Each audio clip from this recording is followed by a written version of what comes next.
विवेकଙ୍କର जो online system होता ता द्वारा केते फलित होती आम डायरेक्ट सीधा सड़क आम कांग्रेस भवन सीधा सड़क विश्वास सहित डायरेक्ट कथा सर आप देखते यथर जो सरकार गोटे होम भोटिंग व्यवस्था आरंभ कर मूल यह सपक्ष नी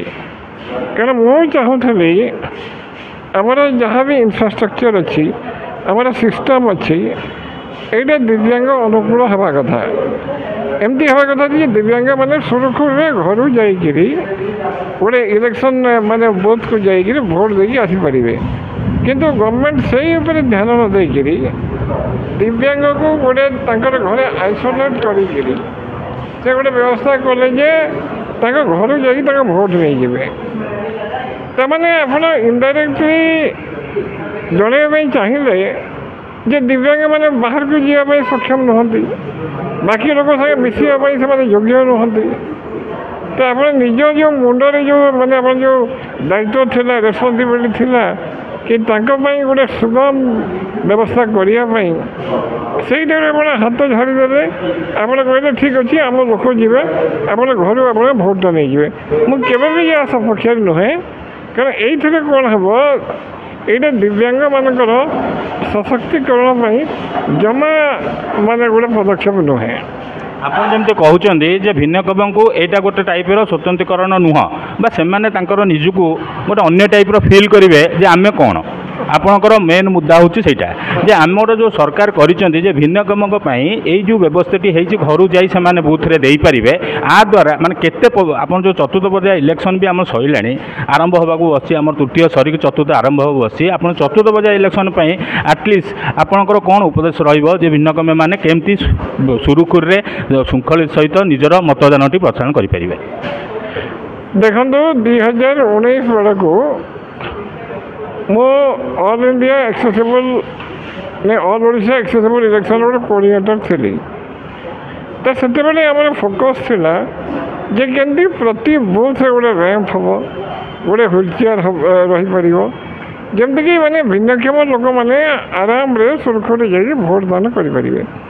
किंतु यही थर से सिस्टम चेंज कर देते से जो बूथ ताको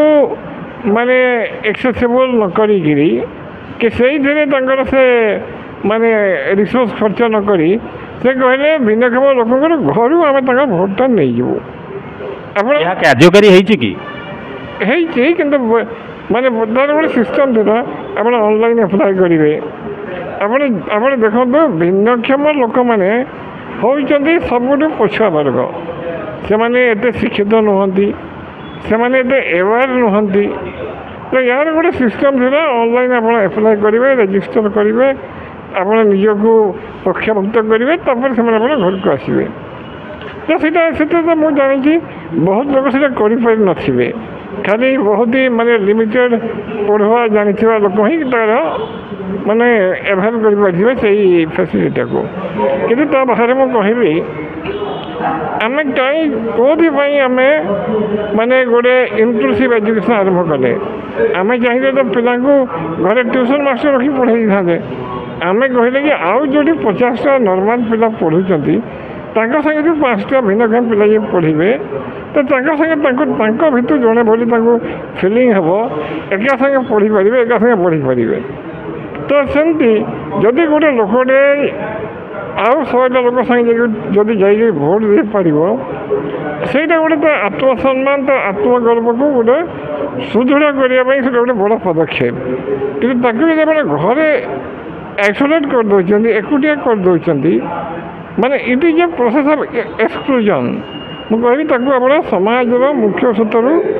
एक्सक्लूड करदे भोट भी बहुत कमी भोटर मान बहुत कमी आम लक्ष्य करूँ कि भोट बूथ गुड़ा को माने डिजेबल फ्रेंडली करने जो फोकस थी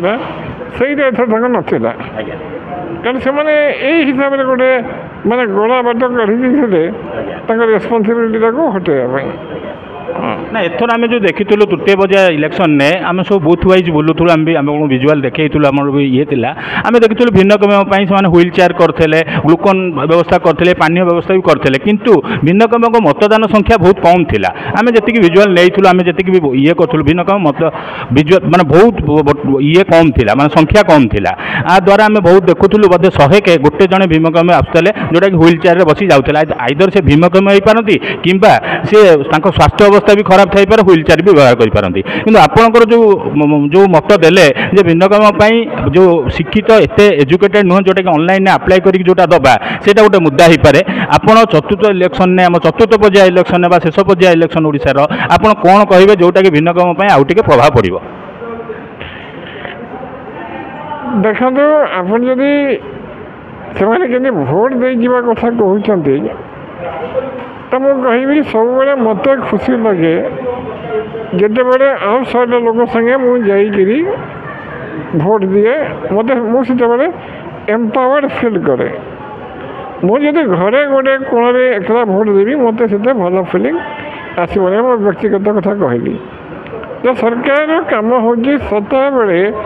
ସବୁ ମାନେ ତାଙ୍କର ଯେଉଁ ନାଗରିକକୁ ସେ ସମାନ ସୁବିଧା ସମାନ ଅଧିକାର ଦେବା କଥା, ତାଙ୍କ ପାଇଁ ସମାନ ସୁବିଧା ସେ କରିବା କଥା। ତ ଏଇଟାକୁ ମୋ ଦାବି ରହିବ। ଯଦି ଆପଣ ଇଲେକ୍ସନ୍ କଥା କହିବେ, ମୁଁ ତ ମାନେ ଆଗରୁ ବି କହି ଆସୁଛି କି ଆମେ ବୁଝିବା କଥା କି ଯଦି ଆମେ ମାନେ ପ୍ରକୃତରେ ପରିବର୍ତ୍ତନ ଚାହୁଁଛୁ ତ କଂଗ୍ରେସକୁ ହିଁ ଭୋଟ ଦେଲେ ପ୍ରକୃତ ପରିବର୍ତ୍ତନ ହେବ। କାହିଁକି କଂଗ୍ରେସ ଗୋଟେ ପାର୍ଟି ଯେ ଭିନ୍ନକ୍ଷମ ପାଇଁ ଗୋଟେ ସେପାରେଟ୍ ସେଲ୍ ଖୋଲିଛି।